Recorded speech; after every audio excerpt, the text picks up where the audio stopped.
about that old Grimes? You got that radio on in there? Yeah, go ahead. Well, fancy seeing you here over here in Texas, huh? Yeah, it's a long way from home, that's for sure. Last thing I knew, last week we were having lunch, the week of Wheel Jam, and we were supposed to get us a rolling CB interview in, and timing didn't work out too well, but here you go in Texas. This is the week of the Shell Rotella Super Rig show, and you're cruising through town, so I figured, hey, why not? Let's meet up and talk about all the stuff that you've done to that truck there, yours. Yeah, it was about a week ago today when we had lunch.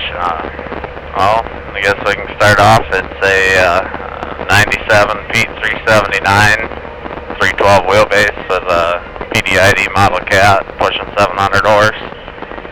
I got this truck here in January from a guy out in Maryland, and most of the truck was already built when I got it, but we've done some personal touches to it.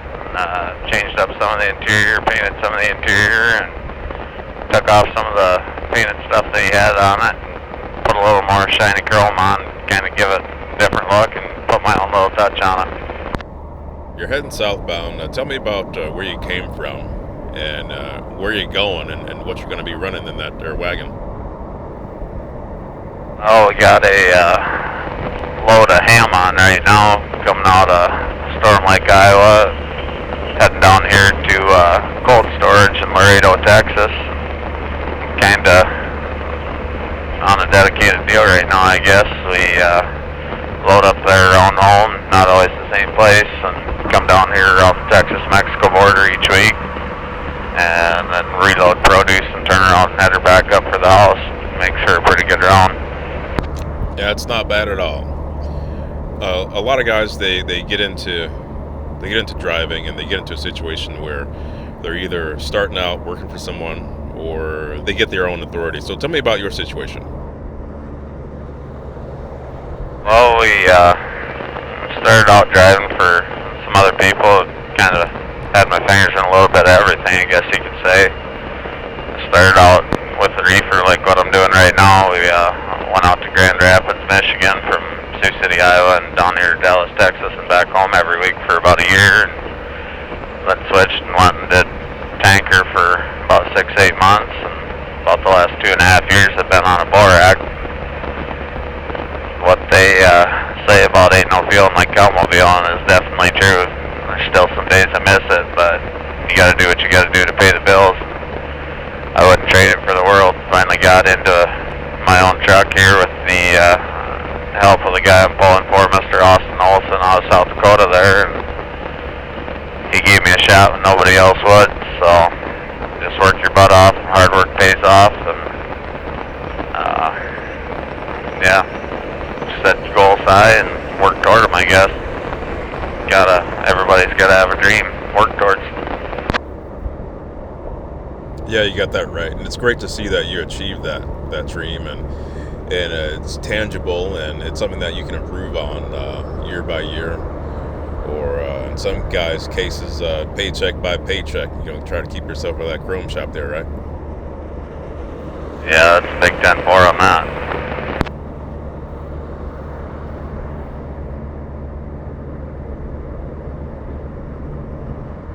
Did you tell me how long you've been driving for?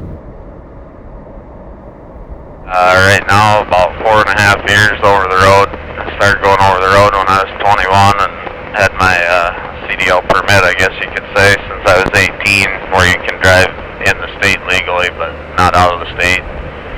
So, I've got a little bit of experience, not as much as some, but a little more than others that are just starting out. Well, me, myself, I've pulled a reefer, like what I'm doing right now. Pulled tank with inedible stuff, blood and guts and all the nasty stuff nobody wants to touch, and hauled local hogs and long distance hogs, as well as local and long distance cattle, fat end feeder. And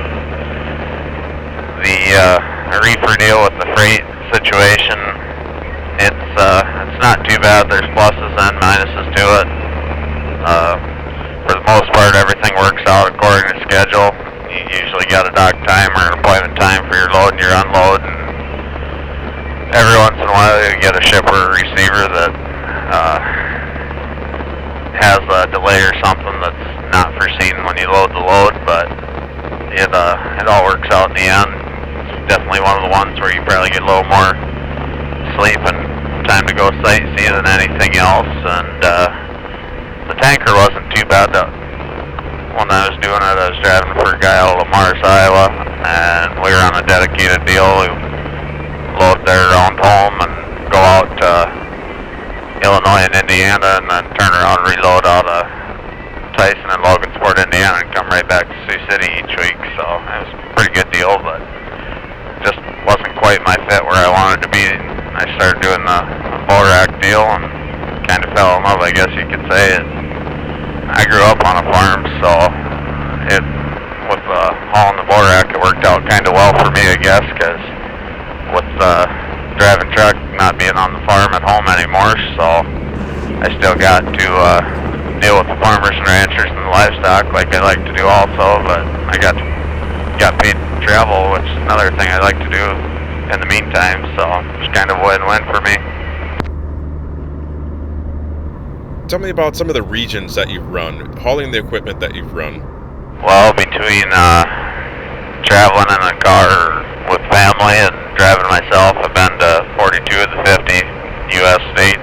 With myself driving a truck, I've probably been to, I'd say, at least 30 to 35 of them, and kind of run all over. Cow trailer, we ran out east a little bit, ran Midwest a lot, ran out west quite a bit too. I've run out to Michigan before, run down here to Texas, and kind of just stay right here in the Midwest for the most part, I guess you could say. The tank was pretty Midwest and a little bit East Central also. So with what you do and where you've gone so far, if you had the opportunity to talk to somebody, or motorists specifically, about being safe in and around your vehicle, what would you share with them? I guess I would tell them to always be looking out for one. Never know what could happen just up the road or right beside you if you're not paying attention.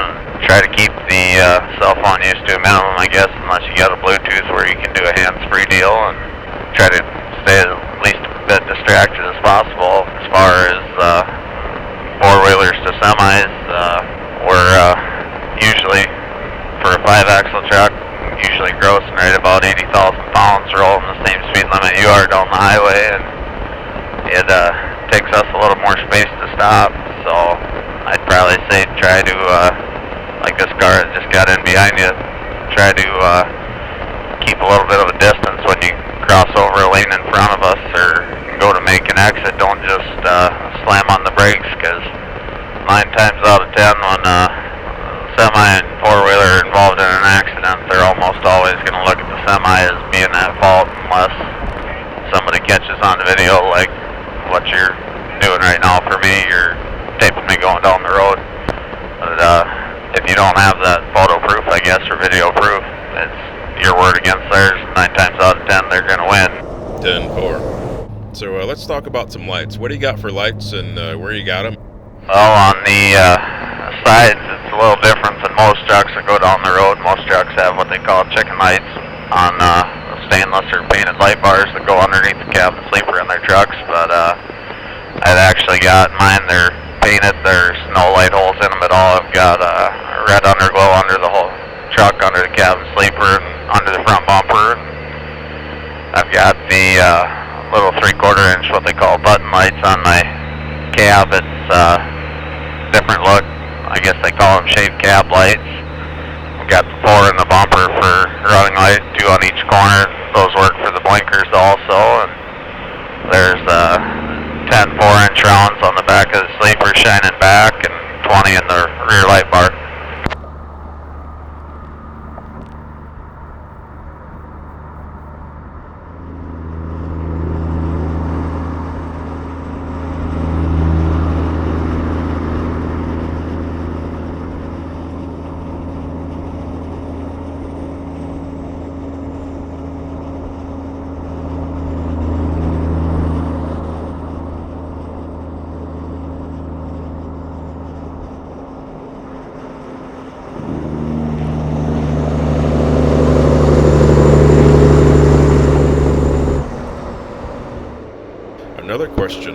ask a lot of the drivers that has to do with the move over law.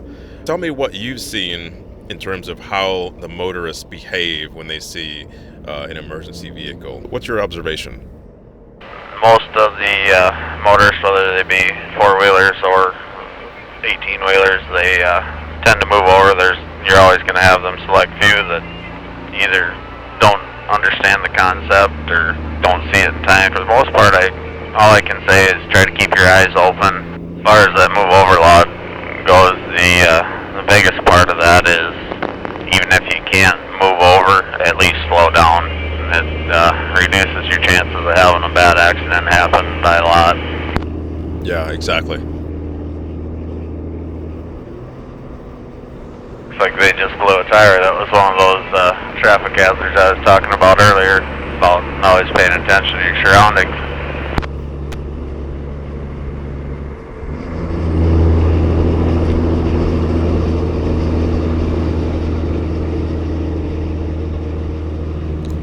Hey Art, I was really happy to hear that you're coming through town today. I'm glad it worked out that way. Yeah, it kind of worked out nice being able to run down here every week and just happened to be right when you were in town. All right, well, you be safe going down to Laredo and making your way back home there, and we'll see you soon. 10-4, safe travels to you too, bud.